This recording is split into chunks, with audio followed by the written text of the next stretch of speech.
Le ministre allemand de la Défense, Boris Pistorius, en visite à Kiev, a déclaré que l'Allemagne avait l'intention d'installer des systèmes de défense aérienne patriotes dans la ville polonaise de Rzeszów en janvier. Cette information a été rapportée par le site d'information et d'analyse RBC Ukraine. Il a noté que les partenaires de l'Ukraine comprennent l'importance de Rzeszów en tant que plaque tournante logistique lorsqu'il s'agit d'apporter leur aide à l'Ukraine. Il a l'intention d'assister personnellement à l'installation des missiles solaires.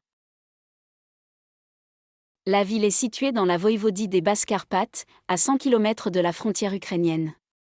En janvier, je me rendrai personnellement à Rzeszów pour m'assurer que les systèmes de défense patriotes commencent à y fonctionner ce mois-ci, a déclaré M. Pistorius. M. Pistorius est arrivé à Kiev le 14 janvier pour une visite inopinée. Il a l'intention de discuter avec les autorités ukrainiennes de la poursuite de l'assistance militaire à l'Ukraine et de se familiariser avec la situation actuelle sur le terrain.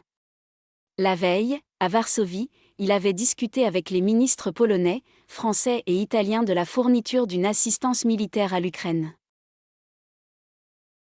Auparavant, la Norvège avait annoncé qu'elle allait transférer des systèmes de missiles de défense aérienne NASAM et des avions de chasse F-35 de la base aérienne d'Erlan pour protéger l'aéroport de Rzeszów en raison de la « situation critique » en Ukraine.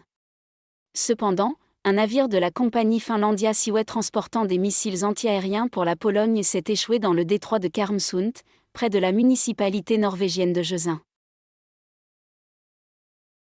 Les autorités allemandes prévoient de fournir à l'Ukraine des systèmes de défense aérienne, des drones, des chars et des véhicules blindés, des munitions, des obus et d'autres équipements dans le cadre d'un nouveau programme d'aide militaire.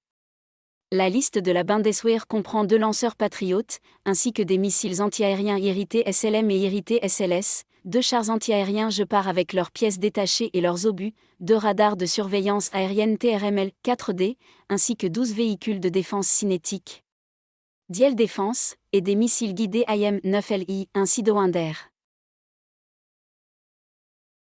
En octobre 2024, le chancelier allemand Olaf Scholz a annoncé une aide militaire de 1,4 milliard d'euros de la part de l'Allemagne, de la Belgique, du Danemark et de la Norvège, qui sera allouée jusqu'à la fin de l'année 2024. Moscou condamne l'attribution d'une aide militaire aux forces armées ukrainiennes par l'Occident. Dmitri Peskov, le porte-parole de Poutine, a déclaré que ces fournitures montraient l'implication directe dans le conflit de ceux qui soutiennent l'Ukraine.